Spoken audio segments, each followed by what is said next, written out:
Some believe that there's been so much violence, bloodshed, and sinister energy surrounding the castle for centuries that this horrible activity has left a permanent scar upon the landscape and walls of Chillingham.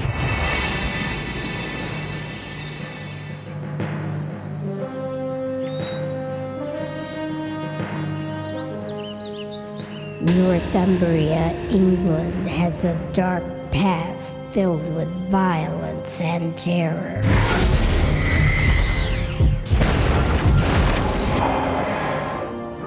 Northumbria. Here we've got bloody history.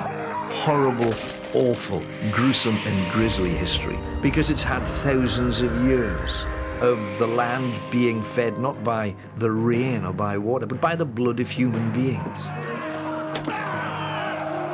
I suppose the nearest analogy to today's world would be to compare the situation to organised crime. They were all soldiers, warriors, people who'd been given their lands because of what they'd done and accomplished and contributed on the battlefield. They were wild men. People are not really aware of just how cruel and barbaric the times were. They say that this is the place where God chose to look the other way. There is over 800 years of evil and bizarre activity that took place near Chillingham. A young couple had just got married in Northumberland. They were on horseback and they found themselves surrounded by a group of ragtag bandits, horrible, filthy-looking creatures. And one of them grabbed the woman and threw her onto the floor, opened up her stomach and then started feasting on the intestines.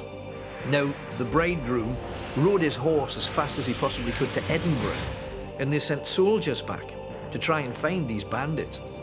And one soldier found the opening to a cave, and they could smell something. It was almost the smell of pork frying. And as they were crawling in the darkness, they kept bumping against things, hanging down from the cave walls.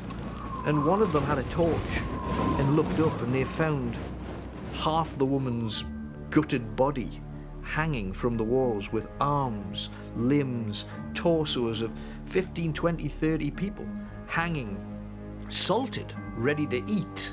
And there, right in the center, on a spit, was what looked to be a woman being turned around. Now this was the cavernous lair of a man called Sawney Bean. Sawney Bean and his family were all cannibals, and they'd lived off the flesh of people for almost 40 years. In Edinburgh Castle, they were sentenced to death. The strange thing is that one child from Sawney Bean's cannibal family survived. This baby didn't feed from milk. It was raised on human blood, then grew up in the heart of Northumberland.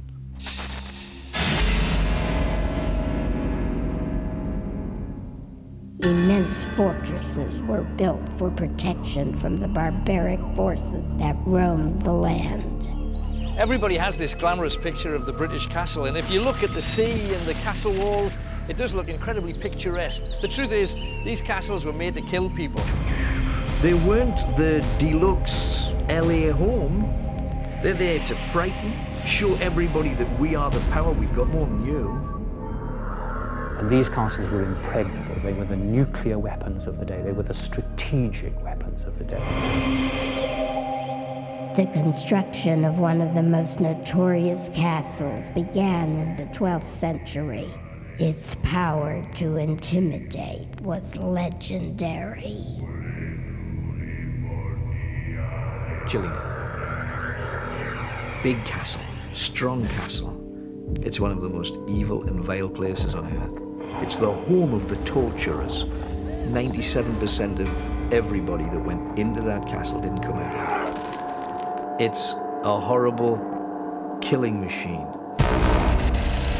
People would many times be tortured, their tongues would be taken out, their eyes would be taken out, people were burnt alive, all manner of obscenity and bestial behavior. We have in our torture chamber here, we have cages that people were put in until they told their secrets. torture was the thing of the day. In our collection, we have a great variety of implements, and you have thumb screws, you have what we call an iron maiden, and on the inside there's a great hollow with a lot of spikes within that hollow, and so you stand in that great iron maiden, and iron she is, and the spikes are slowly closed on you until you confess whatever you've got to confess. I'm afraid I'd confess anything. And then we've got a rack. Most people know the rack. Pop your shoulders out of the joint, dislocate your legs, snap your tendons, break your back. Good device of torture. It worked. However, the worst thing that you could get was the saw. Now, the entrance door to the torture chamber at Chillingham Castle has 2 hooks, and you would hang whoever upside down from the door. The saw is nasty. 2 men holding a double-edged rasp saw with huge teeth, very, very razor sharp, and they start to saw. But they don't saw fast. Long strokes, long strokes. Are you gonna talk? This guy's singing. This man is telling them where his grandmother lives. The most infamous torturer in Chillingham's long history was John Sage. They had the worst, the absolute worst torturer there. His name was John Sage. He liked killing. And he was known as Dragfoot because during a battle with the Scots, he got a sword wound to his leg that cut all of his tendons, and every time he walked, he would have to drag his foot behind him. Sage started building his own gadgets. There was one called the cage, where they would literally just hang you in a metal cage and leave you there. They wouldn't feed you, they wouldn't give you any water, you'd just be left there to be fed on by insects and birds. John Sage's favourite way was using that cage but putting a fire underneath it. But not close enough so that it would kill you in a matter of minutes. He would have you about 10 foot above it, so you would slowly cook from the feet up. John Sage hasn't left Chillingham.